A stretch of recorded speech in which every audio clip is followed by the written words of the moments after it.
to 542 Delta, 543 Delta on a 415 TV now. 115 Mankato Street. RP is a 7-year-old female reporting her father is hitting her mother. Mother's nose is bleeding. Also hear an infant crying in the background. Call taker can also hear banging noises. 115 Mankato Street. This is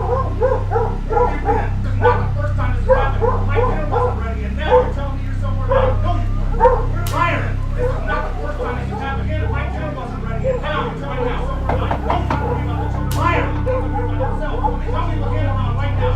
That's it. But that's it. Don't talk to me about Every time I woke up in the night and I heard my mom and dad fighting. Sometimes I woke up and I stayed, and sometimes I just stayed in my bed.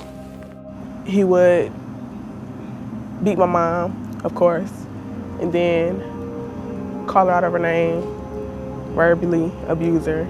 Where I lived was somewhere where none of you would like to live. Living on dirty floors, him coming, kicking, beating my mom, raping her. We would live in parks and we would live in many places, that abandoned houses, people's houses, with my mom's friends' houses. I was hurting some way and I started cutting myself. And I wanted to die because I didn't like the situation. We used to live in this park right here, and we lived there, and we suffered a lot because we were cold, we were hungry, we had nothing to do there. I feel like I've been through it all, and God doesn't like me, and I was just drained. Well, no, not really. It doesn't really feel like home. Right here, I felt like better than home, so it's not really like home. Like, home was a disaster, like Hurricane Katrina, like that, and now it's not.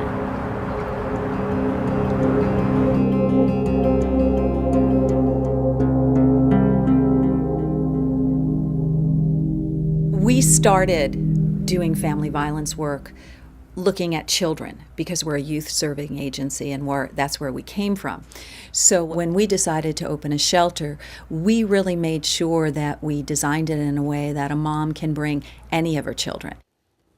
Being here at the shelter has changed a lot of things, because when we came here, I had one unemployment check left, and I was only getting like 144 every 2 weeks to support all 5 of us. Before I came to the shelter, I was bound by depression, I was bound by sickness, my dad was hopeless.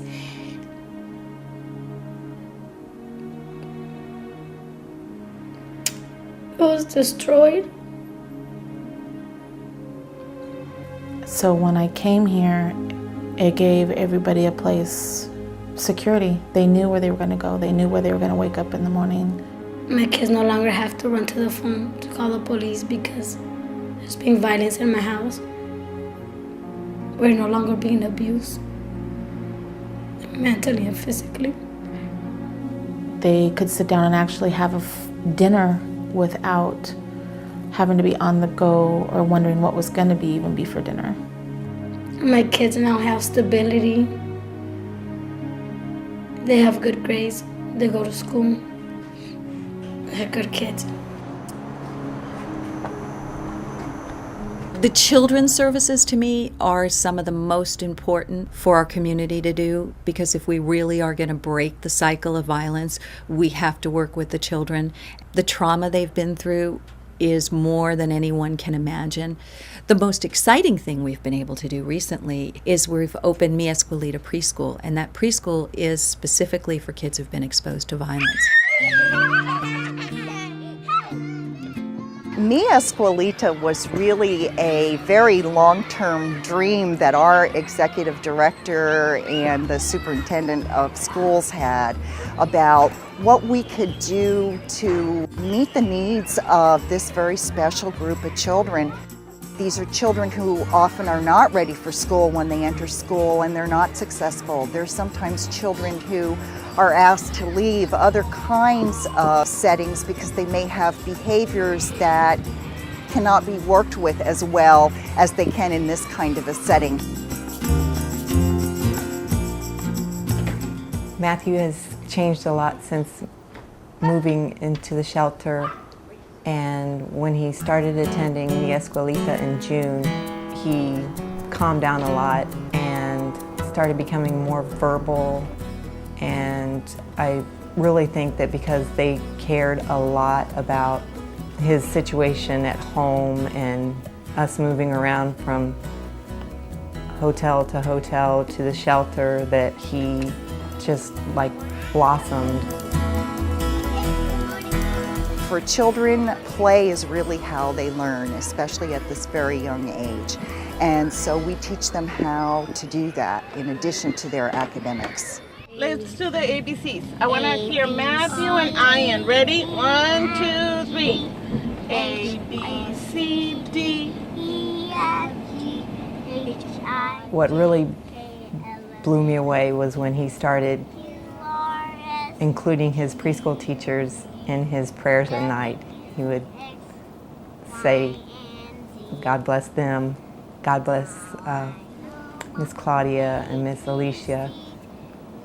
And that just really gave me a good feeling that he is comfortable at his school. We are just proud to be able to work with these children and families. And even though when I talk about Mi Escuelita, I talk about the children, we're really talking about the entire family. And by having this kind of environment for children, families feel really good about what their child is learning and the kind of care that their child is receiving.